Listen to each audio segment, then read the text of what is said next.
Baik, Assalamualaikum warahmatullahi wabarakatuh. Selamat malam semuanya.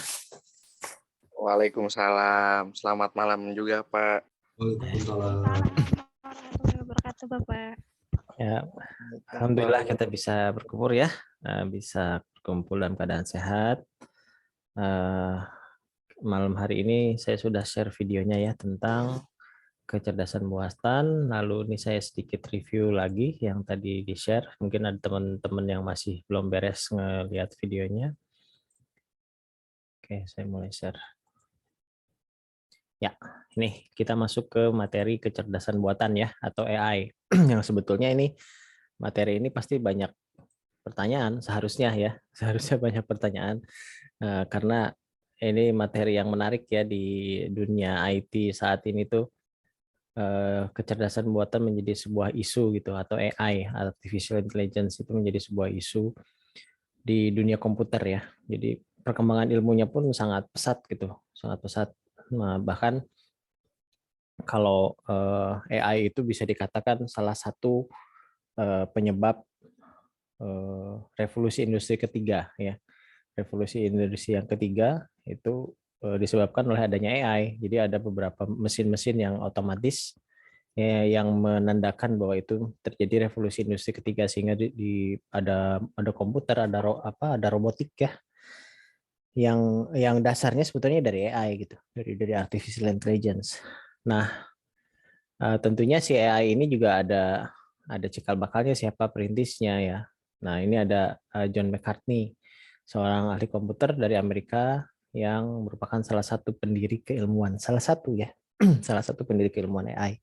Tahunnya juga tahun 56 yang menyatakan bahwa AI adalah untuk mengetahui, memodelkan ya, mengetahui dan memodelkan proses-proses berpikir manusia. Jadi kuncinya di sini. Dia memodelkan proses-proses berpikir manusia dan mendesain mesin agar dapat meniru perilaku manusia, agar dapat meniru gitu ya, tapi tidak menggantikan.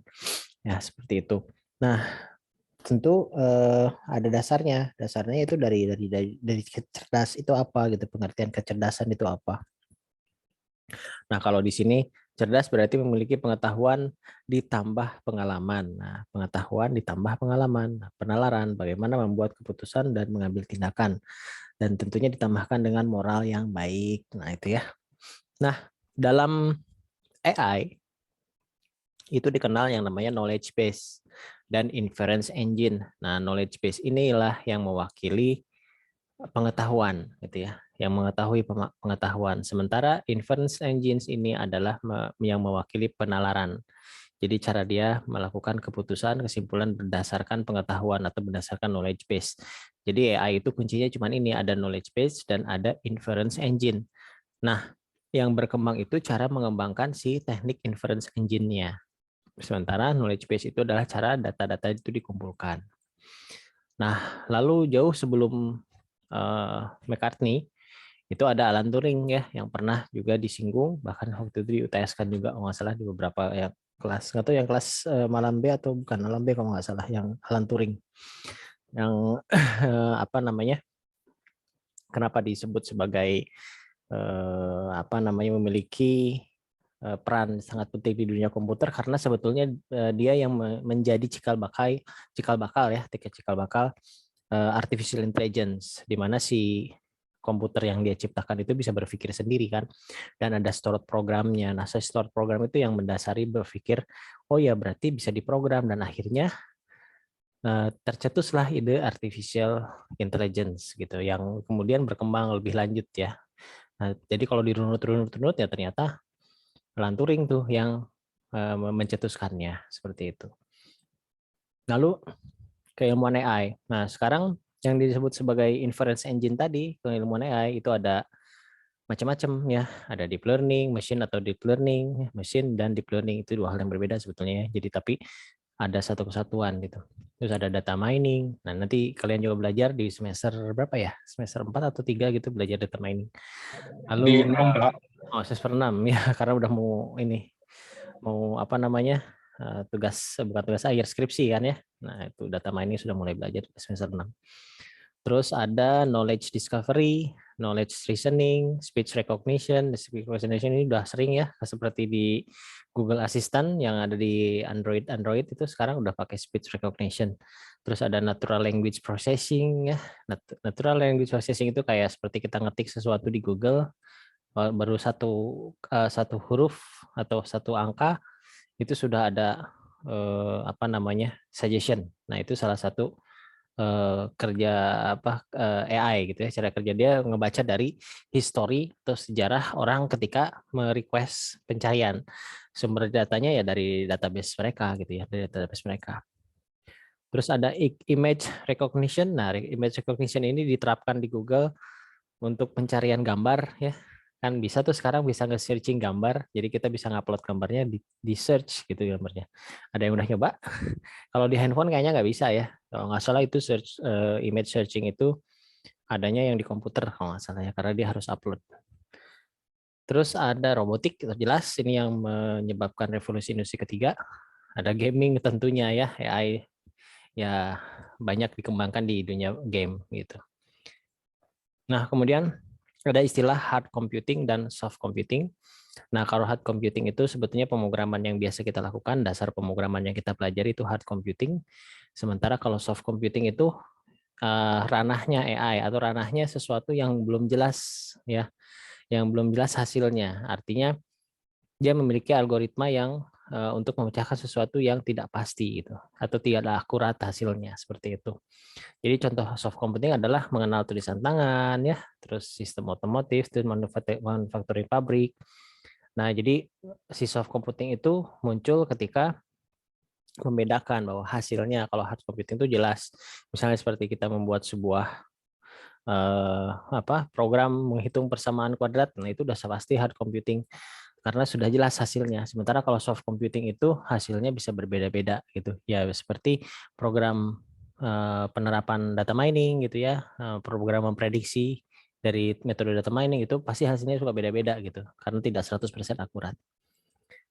Oke, selanjutnya ada High Machine Intelligence Quotient, ini juga sebetulnya metode salah satu metode ya. Tujuan soft computing itu adalah terbentuknya High Machine Intelligence Quotient. Nah, suatu sistem yang mampu mengolah informasi seperti cara berpikir manusia. Nah, gitu ya.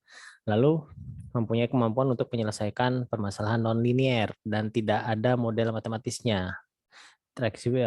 Tractability, serta dapat mengimplementasinya kan dengan biaya yang sangat rendah. Nah, di sini ya merupakan inovasi di AI ya. Sementara algoritma-algoritma dari soft computing itu contohnya seperti fuzzy logic ya. Terus jaringan saraf tiruan, neural network atau probabilistic reasoning. Nah, itu salah satu contoh-contoh algoritma yang ada di AI. Ya, AI itu sendiri ya sebetulnya soft computing gitu ya. Kemudian ada penerapan AI. Penerapan AI ada di sistem pakar, pengolahan natural language processing, speech recognition, robotika, computer vision, game playing. Nah, ini ada itu tadi sudah dijelaskan juga ya di video ini, jadi saya agak skip biar kita lebih banyak diskusinya. Kemudian 5 alasan AI itu penting. AI akan menciptakan lapangan kerja baru, AI dapat meningkatkan perawatan kesehatan. Ini juga sudah ya, ada juga penjelasannya di videonya. Bisa dilihat ada beberapa pekerjaan baru karena di mana AI itu membuka peluang-peluang baru sebetulnya ya. Ya salah satunya ya operator untuk mengendalikan alat tersebut. Seperti itu. Kalau di dunia perawatan kesehatan jelas juga bisa membuat perawatan virtual misalnya dari jarak jauh kita bisa melakukan surgery.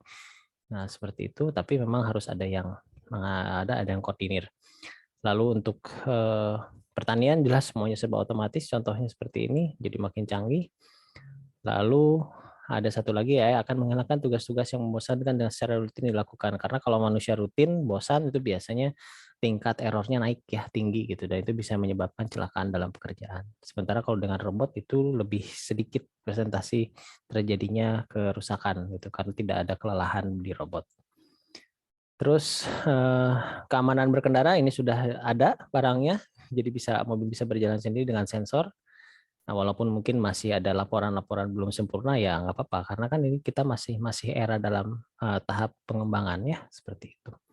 Di website tentunya sudah terlihat banget secara signifikan, secara tidak sadar kita menggunakannya ya.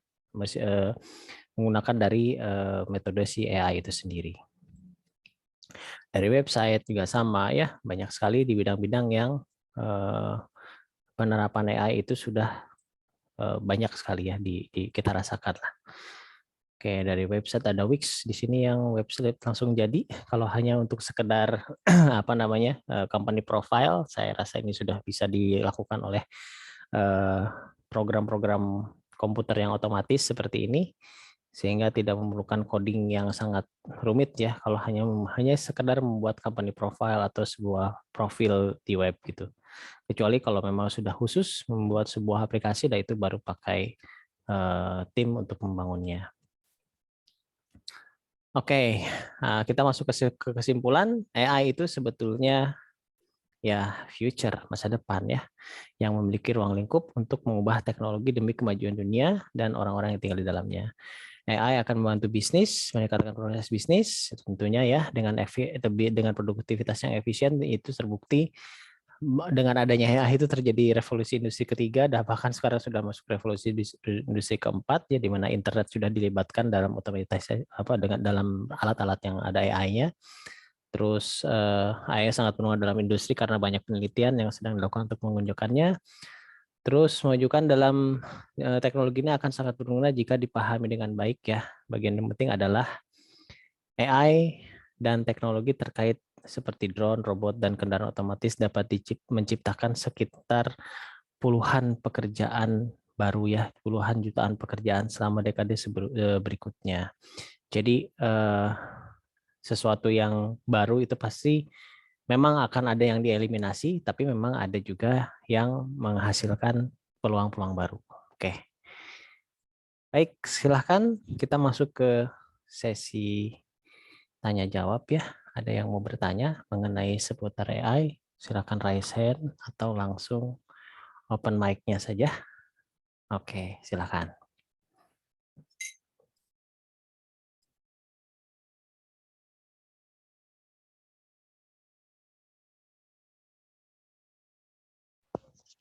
Bapak Sri izin tanya boleh? Silakan. Yuk, Bapak kan tadi disebutin logika Fuzzy ya? Fuzzy Logic. Ya, Fuzzy. Ya. Itu tuh maksudnya di AI itu gunanya apa ya, Pak ya? Ya, Fuzzy Logic Fuzzy-nya. itu ya, Fuzzy Logic ya. Oke. Ya. Ya, fuzzy logic itu dasarnya dari if then else sebetulnya ya, dari if then else. Cuma ya disebut fuzzy karena memang membingungkan ya, membingungkan si fuzzy itu karena kalau ketika si knowledge base-nya sudah sangat banyak gitu, sudah sangat banyak banget. Nah, nggak tahu sudah belajar if kan di algoritma. Nah, if bersarang sudah belajar nested if. Nah, nested if itu yang ada if di dalam if. Nah, bertingkat lah if bertingkat. Nah, fuzzy logic itu dasarnya dari situ. Tapi tingkatnya nggak hanya 3 atau 5, bisa 10, bisa 20 gitu. Tingkat kedalaman if-nya gitu. Nah, itu yang bikin fuzzy, yang bikin bingung. Kalau memang tidak dipetakan. Jadi if-nya itu harus dipetakan gitu, harus dipetakan. Ya biasanya ada istilahnya dulu tuh waktu zaman SMA mungkin ya, belajar tentang pohon faktor yang dibagi dua. Nah itu kita juga bisa pakai cara itu untuk memetakan si fuzzy logic yang sedang kita buat gitu. Jadi contoh ya, contoh.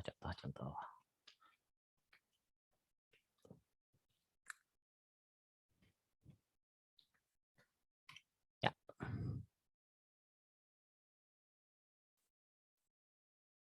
Ya, contoh saya punya cara ya sebetulnya bisa disebut trik juga untuk supaya ketika ngeprogram kita nggak tidak mudah gitu ya, mudah untuk memetakan pemikiran kita. Jadi kita bikin yang namanya percabangan seperti ini ya. Percabangan seperti ini kita bikin ya. Nah, di sini kan adalah si kondisinya, if-nya gitu ya. Di sini tuh ada if-nya. Lalu di sini kan ada true false-nya. Nah, di sini if-nya ya. Terus di sini ada if-nya apa gitu ya. Terus di sini ada jawaban jika true atau false. Nah, contoh misalnya saya membangun sebuah program, bagaimana si program bisa mengidentifikasi sebuah angka gitu ya, sebuah angka tersebut positif atau negatif dulu. Berarti kan itu cuma dua variabel ya, antara positif atau negatif. Nah, if itu kan sebetulnya terlihatnya cuma ada dua pilihan. Pilihannya cuma dua sebetulnya, if itu true atau false. Tapi sebetulnya dengan nested if kita bisa membuat pilihan yang sangat-sangat banyak sekali, bahkan tidak terhingga. Contohnya seperti kita menentukan nilai ini negatif atau positif gitu kan ya. Misalnya dengan kita masukin angka 15 misalnya. Kita langsung berpikir ini oh ya ini positif. Ya, kita pola pikir kita berpikirnya 15, tapi kalau kita dari sudut pandang komputer dia harus mendeteksi 15 tuh bisa jadi positif kenapa? Oh, ternyata ada formulanya. Jika katakanlah misalnya si 15 ini sebuah variabel ya, sebuah variabel X lah katakannya. Variabel X. Berarti kan di sini ada pertanyaan apakah X lebih dari 0, gitu kan? Jika dia lebih dari 0, nah, maka ada percabangan ya kan? Kalau true-nya gimana gitu ya? Kalau true bagaimana? Kalau false-nya seperti apa? Oke. Kita awal dari true false. Mesti kalau dia benar, kondisi ini benar gitu ya. Jika X-nya dia memang kurang dari 0 gitu. Kan ini kurang dari 0 nih. Jika X-nya kurang dari 0, berarti dia kan true ya. Kalau kurang dari 0. Nah, kalau kurang dari 0 berarti di sini adalah negatif gitu kan ya. Gitu kan? Jika X kurang dari 0 berarti dia negatif. Nah, tapi kalau misalnya dia lebih dari 0 berarti dia positif. Nah, kalau kita bikin if-nya seperti ini, berarti pilihannya hanya dua. Kalau misalnya dia lebih dari 0, kalau dia misalnya kurang dari 0, berarti hasilnya negatif. Tapi kalau tidak atau false, tidak kurang dari 0, hasilnya tidak kurang dari 0, ternyata dia bisa 0, bisa misalnya kalau X-nya saya masukin nilai 0, ini hasilnya apa? True atau false? False kan? Tapi dia ngejawabnya positif. Nah, dari sini kan berarti, oh, berarti if ini dia hanya bisa memberikan dua pertanyaan. Bagaimana kalau tiga? Berarti ketiga itu kita taruh lagi if-nya di dalam. Gitu ya, if-nya di dalam. Kita taruh if-nya lagi di dalam. Nah, oke.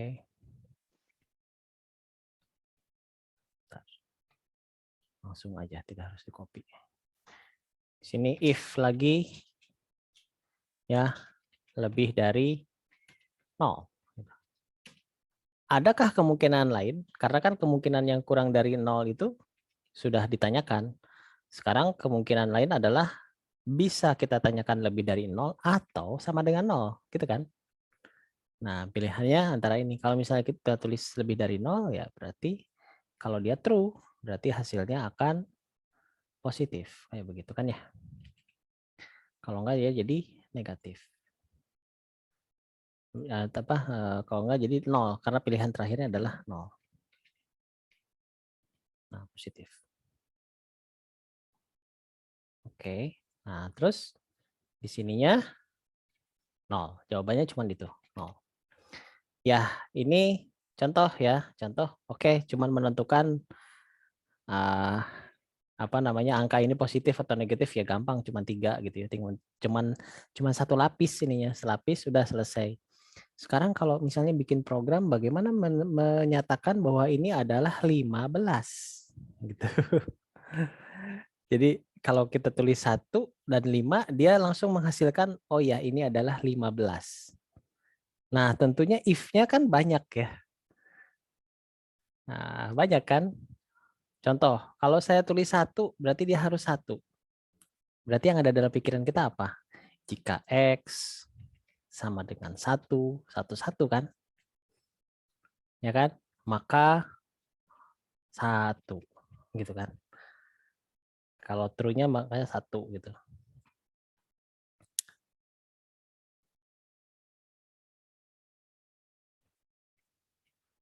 begini kan. Terus else-nya tanya lagi kan. Tanya lagi. Kalau misalnya bukan 1 ya dia tanya lagi yang lain. Apakah X-nya sama dengan 2? Berarti sini 2. Bayangkan ada berapa? Ada 10 simbol, ya kan? 0, 1 sampai 9. Terus kalau puluhan bagaimana? Nah, itu lagi. Nah, itu cara berpikir fuzzy logic. Ya kan? Fuzzy logic itu berpikirnya begitu. Jadi menggunakan if, bagaimana caranya? Dan program itu ada, ya kan? Program itu ada cara mengkonversi huruf, bukan huruf, mengkonversi angka menjadi kata, gitu kan ya? Ini kan program mengkonversi angka menjadi kata. Jadi kalau kita masukin 1, hasilnya 1. Kalau kita masukin 1 kosong, harusnya bukan 1 0 tapi 10. Nah, itu if lagi kan. Ya. Entah di if yang keberapa gitu kan ya. Nah, itulah konsep dari si fuzzy logic itu. Tapi dia akan jadi pinter kan? Si komputer tuh bisa, oh ya saya masukin 1, hasilnya 1. Saya masukin 1.570.000. Wah, dia harus bisa 1.750.000. Nah, itu bisa dan sudah ada programnya ya. Nah, itu salah satu penggunaan dari fuzzy logic. Contohnya. Oke, ada lagi yang mau bertanya? Ya, gimana? Jadi Sri? kayak logika jadi kayak Percabangan. logika program untuk mencari kemungkinan ya percabangan Ya, lain ya Pak ya? betul, Oh, percabangan, seleksi kondisi. ya. Tapi di situ istilahnya fuzzy logic. Nah, makanya logika logika fuzzy itu ya gitu. Karena ujung-ujungnya pusing gitu ya, memusingkan. Gitu. Tapi itu digunakan dalam membangun AI. Gitu. Seperti itu. Ya, terima kasih Pak. Baik, sama-sama. Oke, ada lagi? Nah, ya seperti ini sambil nunggu yang nanya nih ya, saya jadi nyerita. Silakan deh. Kalau ada yang mau nanya langsung raise hand aja. Seperti program sistem pakar ya. Program sistem pakar itu adalah program yang meniru kepakaran gitu ya, yang meniru seorang pakar dalam melakukan ininya analisa gitu. Nah dia pada dasarnya pakai if dan else juga, pakai if gitu ya dikodekan. Contoh kayak misalnya begini dah, saya pernah buat sebuah program untuk mendeteksi, untuk memproses klasifikasi burung misalnya, atau klasifikasi hewan gitu. Nah itu dengan cara menanyakan si ciri-ciri yang awalnya apa gitu. Nah seperti kalau hewan itu kan ada vertebrata dan invertebrata kan, tulang belakang dan atau tidak, atau yang memiliki tulang belakang atau tidak. Nah diawali dari situ gitu. Diawali dari situ sehingga si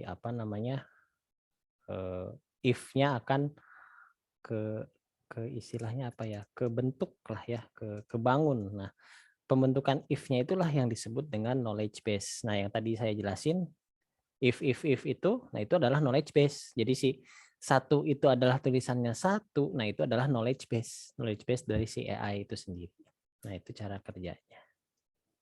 Seperti itu. Oke, silahkan ada yang mau bertanya tentang AI? Pak, saya mau bukan Boleh, nanya sih, lebih tepatnya diskusi aja gitu, Pak. boleh. Kalau berbicara soal AI kan perkembangannya udah jauh banget ya, Pak ya. Dan yang terbaru itu saya mau ngobrolin metaverse, Pak. Ya, Nah, itu kan wow banget gitu sebuah platform AI yang mungkin kedepannya bakal jadi wadah pengganti sosial media gitu, Pak. Cukup mengerikan gitu, Pak. Gimana tanggapannya Pak soal metaverse, Pak? metaverse. Ya. Entah saya pernah dibahas di kelas apa ya, metaverse itu ya, kalau nggak salah pernah juga ngebahas. Jadi metaverse itu sebetulnya istilah baru aja sih. Istilah baru aja. Istilah yang dibuat baru padahal itu sudah terjadi lama gitu. Sudah terjadi lama. Jadi metaverse dengan istilah kayak MCU ya, Marvel Universe gitu kan, Marvel apa namanya ya, Marvel Universe lah. Jadi udah pakai kata-kata universe, verse gitulah. Nah itu sebetulnya reverse itu maksudnya menunjukkan kepada sesuatu dunia gitu ya, suatu dunia di mana dunia itu bisa menjadi sebuah interaksi gitu, interaksi. Nah, karena apa ya, istilahnya baru, kedengarannya kayak kayak wow gitu, sesuatu yang apa nih gitu ya gitu. Padahal setelah diteliti metaverse itu sebetulnya cuma cyber world aja gitu. Ya, cuman cyber network aja sebetulnya, atau dengan kata lain cuma netizen. That's it gitu. Jadi si metaverse itu cuma bagaimana si netizen itu bisa berinteraksi di dalamnya.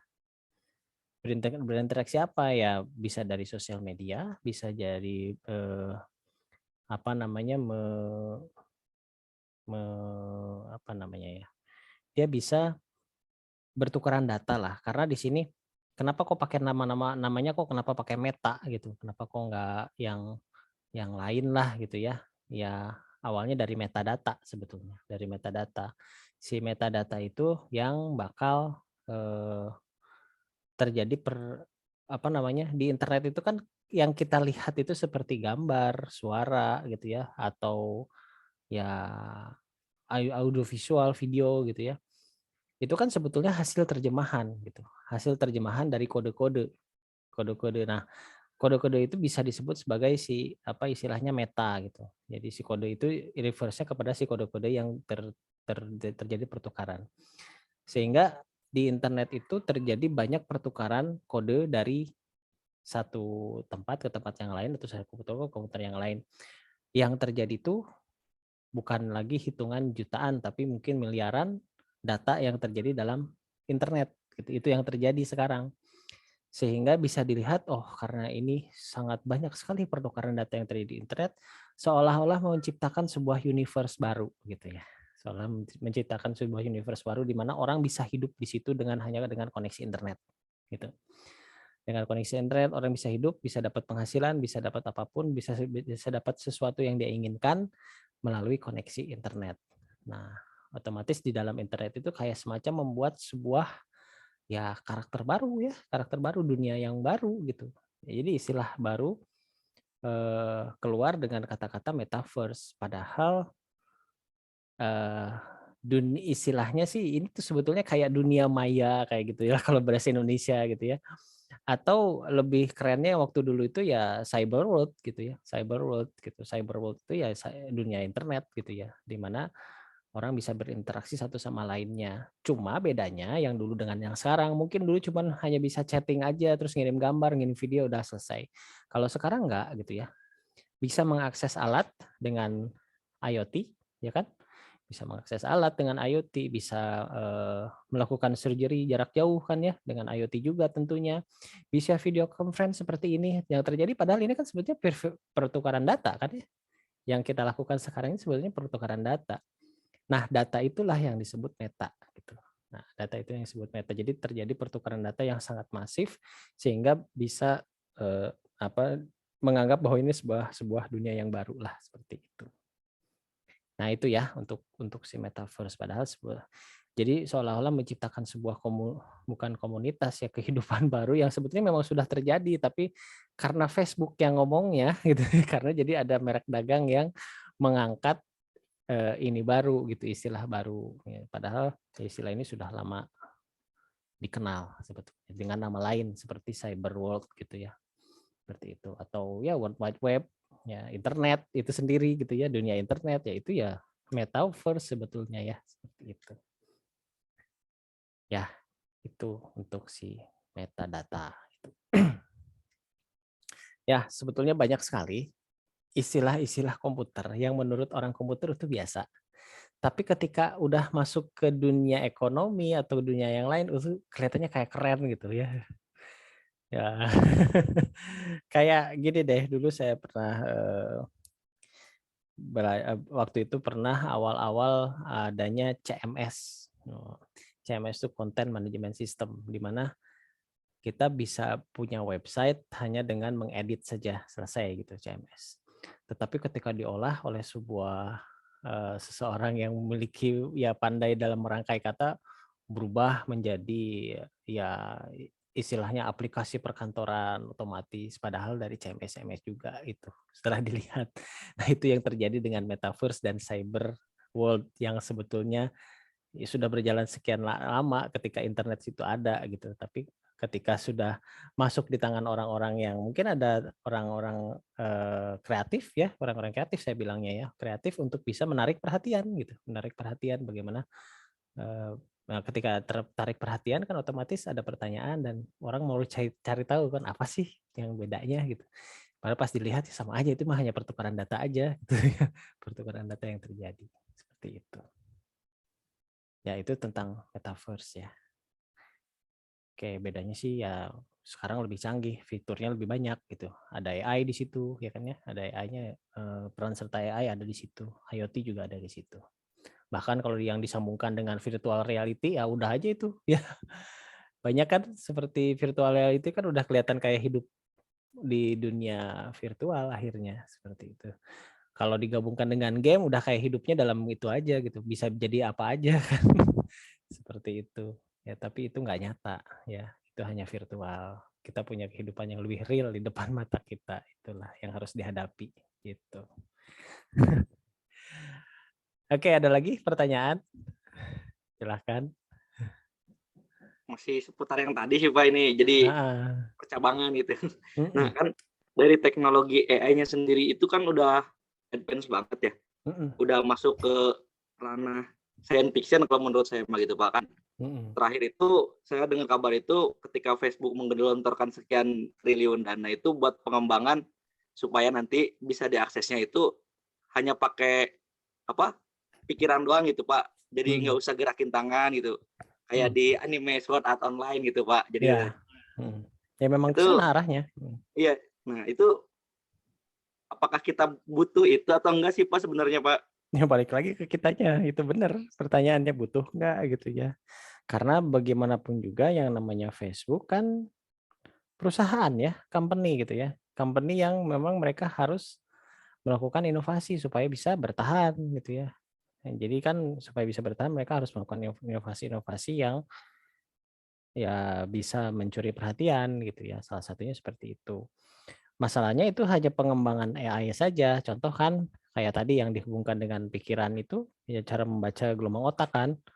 Nah, itu kan sebenarnya udah ada beberapa alatnya. Cuman tidak tidak secara populer dikembangkan gitu. Ya ketika baru Facebook mengembangkan kayak gitu, baru dia seolah-olah wah ini punya kayak gini-gini, ini padahal sudah banyak yang mengembangkan gitu ya. Cuman baru karena ke satu dia sebuah perusahaan yang mencari keuntungan, ya kedua ya dia ingin menarik perhatian ya supaya dia tetap eksis. Intinya sih itu gitu, supaya tetap eksis. Ya kan? Karena kan kalau dilihat sekarang banyak yang sosmed itu kan larinya kalau nggak ke IG ya kan, ke TikTok sekarang yang geli rame ya, yang YouTube udah mulai lewat. Nah, Facebook ini udah apa ya, udah mulai apa ya Facebook gitu kan. Zaman-zaman anak-anak sekarang mungkin udah nggak ngerti apa itu Facebook gitu. Padahal awal-awalnya itu gitu. Itu nasibnya sama ketika dulu ada yang namanya, ada yang tahu Friendster nggak sekarang? Friendster Pak zaman-zaman Nah ini. itu kalau dilihat kan idenya sama ya, idenya sama. Tapi kalah kemana tuh Friendster? Ya dia nggak ada inovasi gitu. Dia nggak ada inovasi. Makanya kalah gitu akhirnya begitu. Nah jadi sama nih nasibnya Facebook, dia nggak mau kalah. Akhirnya dia bikin sesuatu yang istilahnya menggemparkan dalam tanda kutip gitu ya, supaya orang masuk perhatian dengan kata-kata yang baru gitu. Padahal kontennya sama aja, itu aja sebetulnya cyberword doang gitu. Coba dikasih nama metaverse biar keren gitu. Kasarnya kayak gitulah. Nah, seperti itu. Ya, oke. Ada lagi? Ya, jadi sebetulnya kalau kita yang memang belajar di informatika itu bukan hal yang aneh gitu loh bagi kita gitu. Tapi bagi orang yang di dunia ekonomi, dunia akuntansi, hukum atau selain dunia informatika, itu suatu hal yang aneh gitu. Itu suatu hal yang baru dan mereka pasti rela mencari meluangkan waktu untuk mencari tahu apa sih itu gitu. Nah, ketika tahu, oh ya ini, oh ya. Ya kalau kita udah tahu, iya itu mah cuman itu aja, cuman cyber doang gitu kan. Sudut pandangnya beda gitu kan, sudut pandangnya berbeda. Tapi apa efeknya apa? Berhasil dia menarik perhatian. Bener nggak? Berhasil dia menarik perhatian. Karena yang pangsa pasarnya bukan orang-orang informatika, pangsa pasarnya yang lebih luas. Karena kan dunia ini isinya bukan anak-anak informatika semua kan gitu. Nah, dia mencari pangsa pasar yang lain supaya bisa merangkul seluruh dunia. Intinya kan ke sana. Karena perusahaan, gimana pun juga company yang ingin berhasil, yang ingin tetap eksis sebetulnya. Gitu. Oke, ada lagi? Oh, ada yang di chat grup. Siapa ini? Di chat grup. Oh, yang tadi ya. Sudah. Oke, ada lagi yang mau bertanya tentang apapun, tentang AI sebetulnya ya, tentang AI. Film-film itu sebetulnya, film-film science fiction itu sebetulnya bisa jadi ya prediksi ya, bisa jadi prediksi. Atau bisa jadi ya ini apa namanya, warning gitu ya, bisa jadi warning gitu. Tergantung kita nanti mau arahnya mau kemana gitu kan, seperti itu sih. Ya sekarang sih nikmatin aja gitu, karena itu film gitu kan ya, kan buat buat buat senang-senang gitu. Gak usah terlalu mikirnya terlalu jauh, tapi ya yang jelas kita dibekali akal, pikiran untuk membedakan mana yang benar dan mana yang salah. Nah itu kan bekalnya. Ya pergunakan akalnya. Jadi jangan dianggap akal itu kayak aksesoris gitu nggak dipakai gitu kan. Nah kasarnya kayak gitulah. Makanya akal itu sangat sangat sangat sangat anugerah yang sangat besar yang membedakan kita manusia bisa melakukan membedakan mana yang baik yang buruk, dan yang menentukan kita jadi baik dan buruk pun ya dari akal yang kita pergunakan gitu ya sebetulnya di situ. Nah itu saja sih. Oke, ada lagi yang mau bertanya? Sudah 37 ya. Ya, sekarang ini kita masuk pertemuan 12 ya. Oke, minggu depan ke cloud computing. Nah, ini sudah mulai menjurus, sebetulnya dari sekarang juga sudah mulai ya. Kita akan masuk ke cloud computing. Nah, nanti setelah di cloud computing baru mungkin saya akan berikan tugas ya. Ini kan sudah lama nih tidak ada tugas ya untuk dapetin nilai tugas ya, minggu depan aja lah. Biar agak banyak ininya apa risetnya gitu ya. Karena biar satu paket dulu sampai si cloud gitu, sampai cloud computing itu satu paket yang berhubungan dengan informatika gitu. Baik, ada lagi yang mau bertanya mengenai artificial intelligence? Gak ada yang nanya data mining nih. Ada yang sudah tahu data mining buat apa? Terus machine learning, itu hal-hal yang harus digali sebetulnya, karena itu bakal kalian akan ke sana gitu arahnya gitu, dan dunianya bakal ke sana gitu, ke dunia ya tadi metaverse, itu dunia yang penuh data dan di data itu bisa menghasilkan sesuatu hal yang baru gitu. Nah itu salah satu data mining, keperluan data mining itu seperti itu ya. Baik, terus ini jaringan saraf tiruan. Nah itu kan namanya juga jaringan saraf tiruan, dia meniru cara kerja saraf kita gitu. Cara kerja saraf manusia seperti apa? Ya, itu ditiru ke algoritmanya. Jadi sehingga si jaringan saraf tiruan itu bisa menentukan misalnya keputusan, contoh gini deh, salah satu yang pakai fuzzy logic dan jaringan saraf tiruan itu kalau cara menentukan rute di Google Map. Nah, itu kan jalan banyak ya, tapi rute tercepat itu gimana caranya gitu kan. Nah itu prosesnya pakai AI ya kan.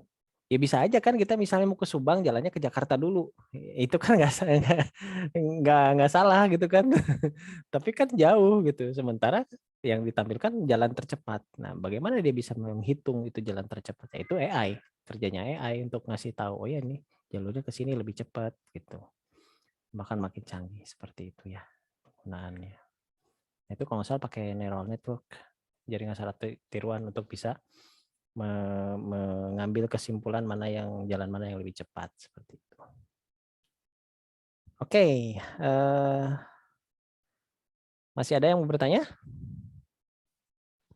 Kirain Sri teh saraf teruan teh buat saraf manusia, Bapak pengganti Bukan. saraf. Bukan.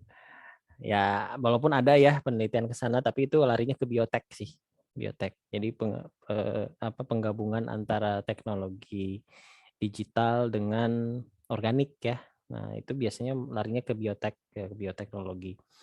Ya, seperti yang tadi tuh, cara membaca gelombang otak ya. Nah, dari gelombang otak kita bisa menggerakkan benda gitu kan. Nah, itu juga salah satu penggabungan antara ilmu biologi, ya ilmu organik kan, cara dia memancarkan sebuah gelombang, gelombang itu ditangkap gitu ya, dan akhirnya diterjemahkan seperti itu. Ya itulah fase-fase kita belajar saat ini tuh ya, kita mempelajari dasar-dasar, tapi ini yang terjadi sekarang. Jadi tetap kita harus peka ya terhadap sesuatu yang terjadi di luar sana gitu ya. Karena ya itu tadi ya seperti contohnya kayak metaverse saja ya, ternyata pas sudah diteliti ya itu mah sama aja itu doang gitu kan. Nah itu salah satu contohnya lah. Tapi tetap kita peka, oh ya ini maksudnya kemana seperti itu, supaya kita bisa dapat manfaat dari apa yang terjadi di lingkungan kita begitu. Oke, kalau tidak ada yang lagi yang bertanya, saya cukupkan saja perkuliahan malam hari ini ya. Kita screenshot dulu nih yang hadir malam hari ini. Silahkan open cam dulu ya. Yes, mantap. Semuanya pada bergaya nih. Oke, siap ya.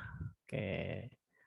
1, 2, 3. Oke. Sip.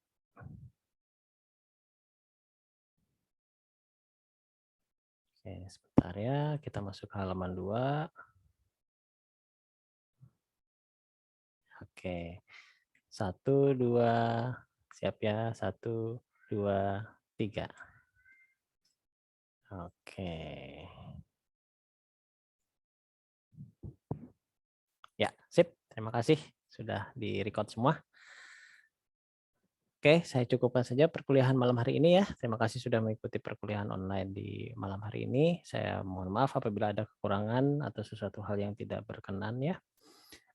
Sampai ketemu lagi minggu depan. Semoga ilmunya bisa bermanfaat. Cukup sekian dari saya. Wassalamualaikum warahmatullahi wabarakatuh. Waalaikumsalam warahmatullahi Terima kasih, wabarakatuh. Pak. Terima kasih, Pak. Sama-sama. Oke, saya close ya.